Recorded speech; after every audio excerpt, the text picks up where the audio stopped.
Howdy, everybody. Here we are, all ready to take you down to Pine Ridge for another visit with Lum and Abner. Brought to you by the makers of Horlicks, the original malted milk. How many of you radio listeners have trouble getting to sleep some nights, lie tossing around waiting for sleep that seems never to come? Quite a few of you, probably. All of you I know at some time or another. And here's a suggestion that's proved helpful to many in this predicament. One that I think might prove helpful to you. Before going to bed, drink a glass full of Horlicks malted milk, hot. You'll notice a difference at once.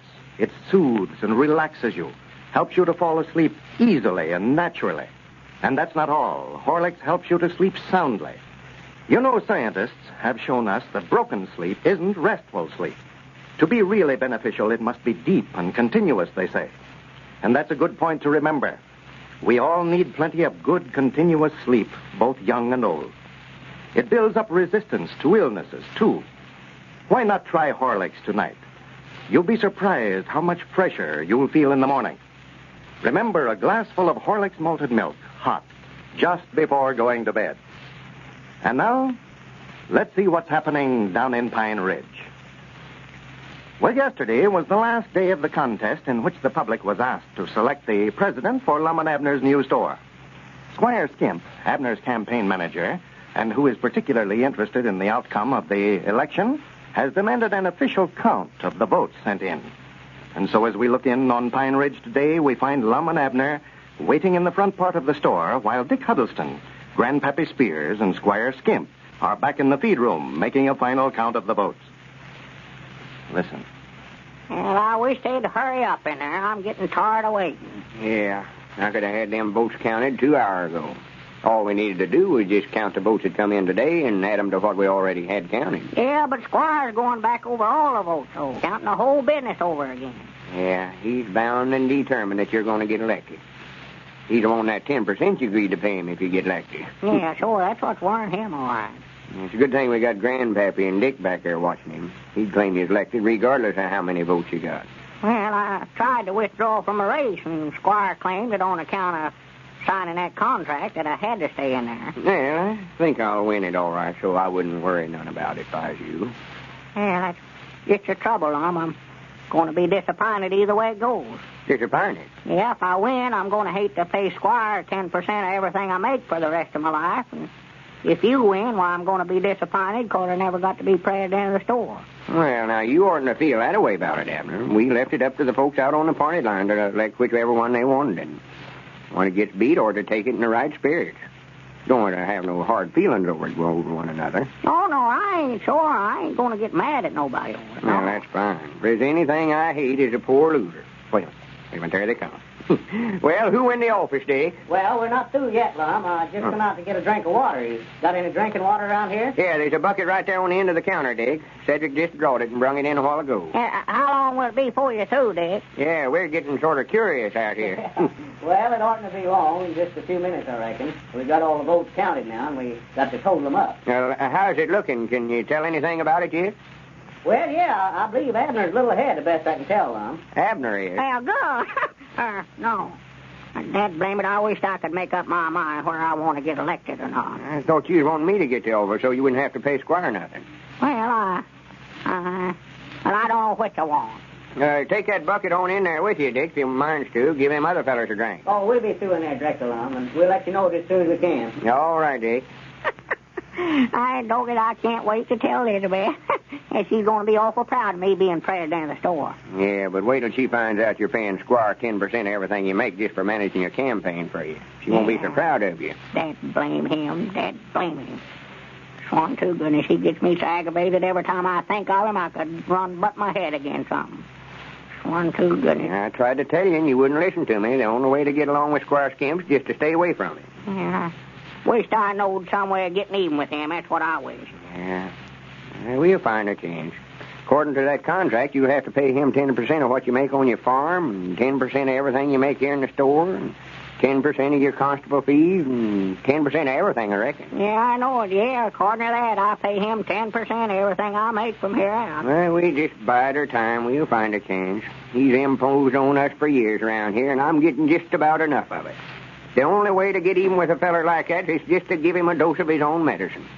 Huh? Give him what? I say we'll give him a dose of his own medicine. Is he sick? No, he will be again we get done with him about you. Oh, give him something that'll make him sick, huh? Yeah, we'll make him wish he'd never tried out any of them crooked schemes on us. Yeah, that'll fix him, yes, sir. That's the worst tasting stuff I ever put in my mouth. What's the worst tasting stuff? Why, that medicine here that we're going to give him a dose of. What medicine are you talking about? Why, that and it. He's got the agency first. I bought a bottle of it off of him the other day. We can just give him that. I just taken one dose out of it. Well, I ain't talking about that kind of medicine, no, Abner. It'll sure make him sick. I can guarantee you that. It's awful. Well, I know the kind of medicine I'm talking about, though, will be a heap worse than anything he ever had. Yeah. I tell you what we can do, Lum. Just take all the worst tasting medicine we can think of and mix them up together.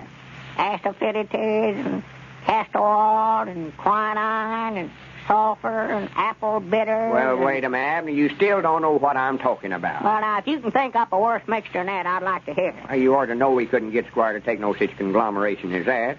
Well, no, of course, it's going to be hard. I know that. I expect we're just going to have to make him take it, just force him down. You still don't know what I mean. When I said we'd give him a dose of his own medicine, I didn't mean we'd sure enough give him no medicine. Oh, just make him think it is, huh? No. Well, now, we could do that all right, Lum. We could mix up anything we wanted to, and put it in that bottle that his medicine come in, fool him that way. Oh, he wouldn't know the difference till he got it in his mouth. Abner, will you shut up about giving him a dose of medicine? Well, you were the one that brung it up. I never even thought about it till you started. I said we'd get even with him, give him a dose of it. No, just forget about the medicine. Forget about it? Yeah. Not going to use it, huh? No, never aim to start with. I just said it. You just saying that? Yeah. Yeah. What I mean, we'll study up something to pull on him that's just as bad as some of the stunts he's pulled on us. Yeah, well, now, Lum, my opinion now, that medicine will come just as nigh doing as anything I know of, if we can figure out some way to get him to take it. Abner, if you say medicine one more time, I'm going to whop you one. I'm trying to help you study up something that'll beat him at his own game, and all you want to do is talk about medicine. Yeah. Well, now, let's see. Now, that brings up something else. Now, what kind of a game could we study up where we could get the best of him, Lum? Game? Yeah, I know we can beat him at checkers, but, Lord me, I don't see how that's going to get even with him. No, I still think the medicine's the best idea. One, Abner, you're the hardest feller to explain anything to I ever seen. You get something on your mind, it'd take a stick of dynamite to jar it out. I said a while ago that we'd get even with Squire by giving him a dose of his own medicine, and you thought it... Yeah, but don't you know now, Lum, you've changed your mind about that now. You want to beat him at his own game, you say. Well, that's the same thing, Abner. Same thing exactly. That's what I'm trying to tell you. Oh, you mean that giving somebody a dose of medicine is some kind of a game? No, Abner. Wait a minute. Here they come. Huh? Here they come. I reckon they've got the votes counted. Well, fellas, the election is all over. Well, who was elected? Well, Grandpap's got the figures there. Go ahead and read them, Grandpap. Well, now, according to our account, fellas, Lum, you was elected by 17 votes majority. Lum was elected. Well, fine. Yes, I knowed it all the time. The votes that come in today was might nigh every one for Lum. If you'd have stayed with me, Abner, instead of getting out here working for Lum these last few days, well, I'd have got you elected by a big majority. Working for me? Why, yes, that's just what he done, Lum. That announcement that he made on the party line the other day, asking all his friends to vote for him, is just what beat him. Abner, did you ask the folks out on the party line to vote for me? Well, yeah, I figured that was the best way out of it, Lum. I knowed if you got elected at that contract that I had with Squire wouldn't be no count then. You mean that you done that for me, Abner, and knowing how bad you wanted the office and all? Well, I just figured that was about the only thing left for me to do. I couldn't make up my mind whether I wanted it or wanted you to get it, and so I just decided to ask the folks to vote for you, and then if they done it, why, I wouldn't have to pay Squire the 10% no more. One, two, goodness. And by the way, Squire, I reckon you're satisfied now that I was elected. Oh, sure, there's no doubt about that, Lum. We went back and counted every vote to come in. Well, Squire, that contract that you got Abner to sign won't do you no good now, then. No, I reckon not, Lum. Well, if you don't mind, just hand that back to Abner, then, so he can tear it up. Oh, yeah, sure. No, I ain't got no use for it no more. Here, Abner. Yeah, much obliged. All right. That gets that contract out of the way, then.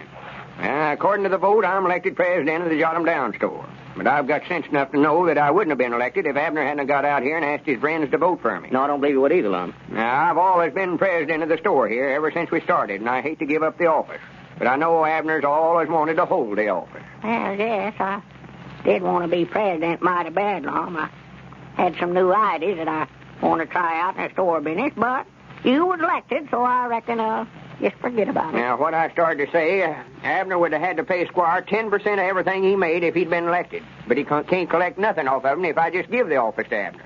From now on, Abner's going to be president of the Jot'em Down store. I'm turning the office over to you, Abner. Let's see what you can do with it. And one of Abner's lifelong ambitions has now been realized. President Abner Peabody. And now, we are told that Mr. and Mrs. Temple have just finished dinner. Let's see what they're talking about. Jim, I've been thinking. Thinking about Tommy. You know, he's not well. Oh, Jim, will you listen to me? Put down that paper just for a minute. Oh, sure. What's the matter, dear? Well, it's Tommy. He says he won't go to that party tomorrow. Oh, what party? The Barclays party. All the neighborhood children are going. Oh, well, why won't he go? Says he'd rather stay home. What? Stay home? At his age? Say, why, when I was a boy... Say, that reminds me of something that Dick Chesterton told me. Said his boy used to be that way, too. Stayed indoors all the time. Never played much with the bunch. Why, but Dick's boy is as lively as he can be these days. Why, I notice him every morning. Well, what did Dick do? Just let the youngster drink plenty of Horlicks malted milk. Said it worked wonders for the boy. You know, Horlicks is a fine source of nourishment. Contains vitamins and energy elements that build strength and resistance. Let's get some Horlicks for Tommy, dear. Dick says that all kids love to drink it. It's so delicious. You bet all youngsters love to drink Horlicks. And this fine food drink, made from only rich, full cream milk, and the best of wheat and malted barley, helps the youngsters to develop sound, muscular bodies and strong bones and teeth. You can get Horlicks, you know, either natural or chocolate flavor, at your druggist. This is Carlton Brickert, speaking for Lum and Abner and Horlicks, who now bid you all good night and good health.